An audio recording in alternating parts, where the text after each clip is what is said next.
Kani gadega Pati CCTV, bat pidang pek yaki kubor baman kasni.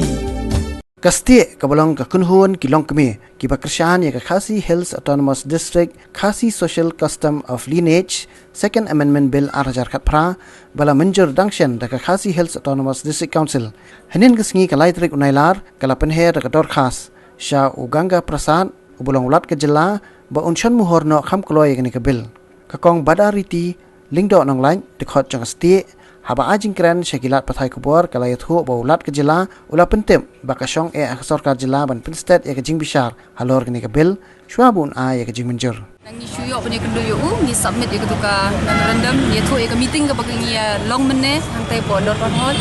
yathu yo uru ya ke jing bakum ke jat benriu ya kendo nang pors kopor yathu yo ngi batai ruba bale ngi kershan ting ya ke ni ke bil ba deben pentrekam Remo urut nak kalian ke office ke jong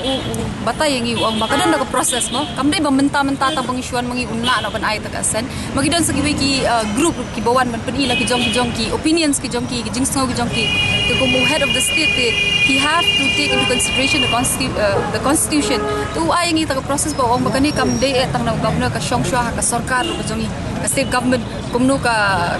state kat no ban chime ka rai kata ka diga jong ong jong governor men namar sabu governor bakran hindi tu open kran tu secretary job ungat rai ka bajing ong job tu ong ba kin happen ya discuss with state government and then but judiciary is another you ba kin happen ya kran and also un happen ya kran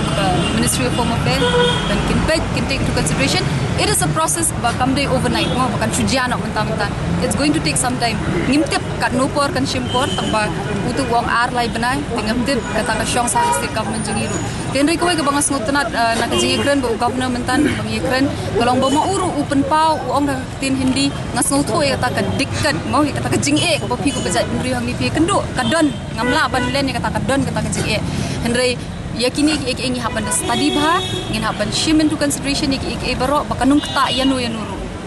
pe daladep kita unsa ya ka rajo Nakaliang kakong Rani Kurba convener kaste kalayathu ba kini kakunhun kan selej ya kendu yo Conrad K Sangma menteri rang ba jela bat yo James K Sangma ubulong menteri katnat district council affairs ban bodien halor kini ka lineage bill jongka KHADC ngila ban bodien ngila ban ya biang kena ngila ban pressure yang lo kata ke ngi hap hi la kam nung ide hi bang nyai bodien ni kini kena menayok ban menteri kam no kam loi namar lada ngin penslam ni kini hoi bala ulat la ong mintai ni bagat la support arna le benai dera kada ke syong hangi dara ngi la bangin de ben bik kam proi da si kana ban kala ban long no kam proi hi ngi kermens kam ba ulat akat kam bajing i ulat ukren ini syai bang menu long umla ban ai ka rai na de hi de ke ba syong ba ban den kanong rem kanong tang na ka sarkar